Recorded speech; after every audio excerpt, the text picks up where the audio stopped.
ఏ కారణం చేత ఈరోజు సిరిసిల్లను గోసవుచ్చుకుంటున్నావు, ఇక్కడ నేతన్నలను గోసవుచ్చుకుంటున్నావో చెప్పాలని చెప్పి నేను డిమాండ్ చేస్తా ఉన్నా. 10 ఏళ్లు చక్కగా నడిచిన వ్యవస్థ ఆత్మహత్యలు బంద్ అయిపోయిన పరిస్థితి నుంచి ఇలా మళ్ళొక్కసారి ఆత్మహత్యలు జరుగుతున్నాయంటే నీకు కనీసం మనసు లేదా? కనీసం ఆ మనసులో ఒక్క క్షణమన్న బాధ అనిపిస్తలేదా? ఆలోచించమని చెప్పి ముఖ్యమంత్రిని కోరుతా ఉన్నా. అదే మాదిరిగా సిరిసిల్లలో ఒక నేతన్నలే కాదు, అందరూ ఇబ్బంది పడతా ఉన్నారు.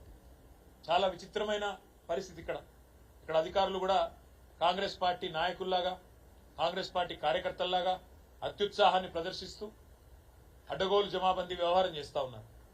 మొన్నటికి మొన్న 54 రేషన్ దుకాణాలు ఇక్కడ మా గతంలో ప్రభుత్వం ఉన్నప్పుడు కొత్త రేషన్ దుకాణాలు పెట్టినాం. చిన్న చిన్న పల్లెలలో, పోతిరెడ్డిపల్లె లాంటి చిన్న పల్లెలు పెట్టినాం. రాగట్లపల్లె లాంటి చిన్న పల్లెల కొత్త గ్రామ పంచాయతీ చేసి అక్కడనే మళ్ళీ వాళ్ళు ఇంకో పక్క ఊరికి పెద్ద ఊరికి పోయి అక్కర లేకుండా ఆడనే దుకాణం పెట్టినాం. దుకాణం పెట్టి ఏం చేసినాం? మేము స్థానికంగా ఉండే మహిళా సంఘానికి అప్పచెప్పినాం. మీరు నడుపుకోండి పొదుపు సంఘం వాళ్ళు, తద్వారా మీకు ఇంత ఆమ్దాని ఉంటుందని చెప్పి పొదుపు సంఘం వాళ్ళకి అప్పచెప్పినాం.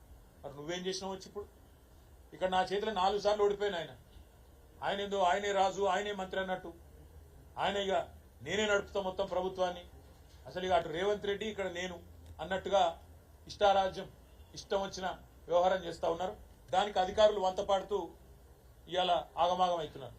అధికారులకు నేను ఒకటే చెప్తా ఉన్నా, మొన్న ఆంధ్రప్రదేశ్లో ఏం జరిగిందో చూడండి.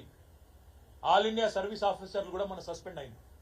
మీరు చట్టం ప్రకారం కాకుండా, కానూన్ ప్రకారం కాకుండా ఇష్టం వచ్చినట్టు చేస్తామంటే మాత్రం తప్పకుండా దానికి ఫలితం అనుభవిస్తారు. ఆల్ ఇండియా సర్వీస్ ఆఫీసర్లే కావచ్చు, పోలీసులే కావచ్చు, ఆర్డీఓలే కావచ్చు, కలెక్టర్లే కావచ్చు, ఎవడే కావచ్చు, తప్పకుండా ఫలితం అనుభవిస్తారు. చట్టం ప్రకారం పనిచేయండి, ఒళ్ళు దగ్గర పెట్టుకొని పనిచేయండి. ఇష్టం వచ్చినట్టు చేస్తామంటే మాత్రం ఊరుకోము. మీకు తెలుసు, మాకు తెలుసు, ప్రజలకు కూడా తెలుసు.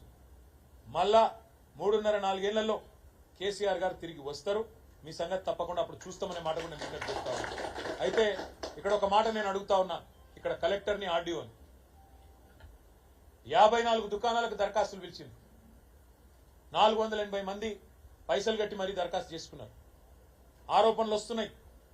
స్వయంగా కాంగ్రెస్ నాయకులే ఆరోపిస్తున్నారు, మేము కూడా కాదు. కాంగ్రెస్ నాయకులే లక్షల రూపాయలకు అమ్ముకున్నారు దుకాణాలని చెప్పి కాంగ్రెస్ కార్యకర్తలు, కాంగ్రెస్ నాయకులు, నేను చూసిన స్వయంగా వీడియో. పోతుగల్ గ్రామానికి సంబంధించిన ఒక తమ్ముడు ఆరోపణ చేయడం నేనే చూసిన. కాంగ్రెస్ నాయకులు ప్రెస్ మీట్లు పెట్టి చెప్తున్నారు మార్కెట్ కమిటీ డైరెక్టర్ పదవులు కూడా అమ్ముకుంటున్నారు అని.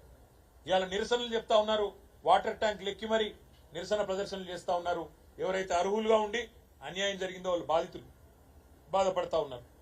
నేను అడుగుతా ఉన్నా కలెక్టర్ గారికి, అదేవిధంగా ఈ జిల్లాలో ఉండే మంత్రులకు, సివిల్ సప్లైస్ మంత్రికి ఈ విషయంలో స్ట్రైట్ గా నేను అడిగేది ఒకటే, మీరు ఏదైతే రాత పరీక్ష పెట్టినమంటుర్రో దాని మెరిట్ లిస్టు బయట పెట్టండి, వెంటనే ప్రకటించండి. పీజీలు చదువుకున్న వాళ్ళు, డిగ్రీలు చదువుకున్న వాళ్ళకేమో మార్కులు రావట, 10వ తరగతి పాస్ అయిన వాళ్లకు వాళ్ళకు మార్కులు వస్తాయట. కాంగ్రెస్ కండువా కప్పుకుంటే, లక్షల రూపాయలు సమర్పించుకుంటే ఇవాళ ఎటుబడితే అటు సిరిసిల్లలో వ్యవహారం చేస్తా అని అనుకుంటా ఉన్నారు. దీనికి శిక్ష తప్పదు. ఆర్డీఓ అయినా, నేను ఇంకో మాట కూడా చెప్తున్నా, కలెక్టర్ అయినా ఎవరైనా శిక్ష తప్పదు. దబ్బన మళ్ళీ అధికారంలోకి వచ్చే వరకు 4 ఏళ్ల తర్వాత నేను రిటైర్ అయిపోతా కదా, నాదేంది అనుకుంటే నీ దగ్గరికి వెళ్ళి రికవరీ చేపిస్తా అని కూడా చెప్తా ఉన్నా. ఇడిచిపెట్టదు. ఇది పద్ధతి కాదు. ఏదైనా ఒక పద్ధతి ప్రకారం నడవాలి తప్ప మేము 10 ఏళ్ళు ఉన్నాం ఇక్కడ, మాకు చేత కాదా ఇట్లాంటి పనులు చేసుడు? ఇవాళ అధికారం రాగానే కళ్ళు నెత్తికెక్కి నేను చూస్తా ఉన్నా, అన్ని చూస్తా ఉన్నా, కానీ మౌనంగా. ఎందుకంటే అధికార మదంతో మీరు చేస్తున్న వ్యవహారం. మొన్న ఇక్కడ ప్రభుత్వం ఆధ్వర్యంలో ఒక క్యాన్సర్ స్క్రీనింగ్ క్యాంపు పెడతారు. ఆ క్యాన్సర్ స్క్రీనింగ్ క్యాంపులో స్థానిక ఎమ్మెల్యేలు వీళ్ళ మా ఫోటోలు ఉండవు. మా చేతిలో ఓడిపోయిన వాళ్ళ కాంగ్రెస్ లో ఫోటోలు పెట్టి ప్రభుత్వ అధికారిక కార్యక్రమాలు నడిపిస్తా ఉన్నారు ఇక్కడ జిల్లా యంత్రాంగం. నేను గుర్తు చేస్తా ఉన్నా, జిల్లా పుట్టించిందే కేసీఆర్, రాజన్న సిరిసిల్ల జిల్లా చేసిందే కేసీఆర్, ఇలా మీరు కూర్చున్న కలెక్టరేట్ కట్టించిందే కేసీఆర్.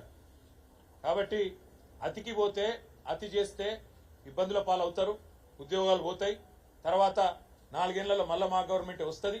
ఒళ్ళు దగ్గర పెట్టుకుని ఉండాలని చెప్పి కూడా అధికారులకు నేను హెచ్చరిస్తా ఉన్నా. తప్పకుండా ఈ విషయంలో వదిలిపెట్టాం.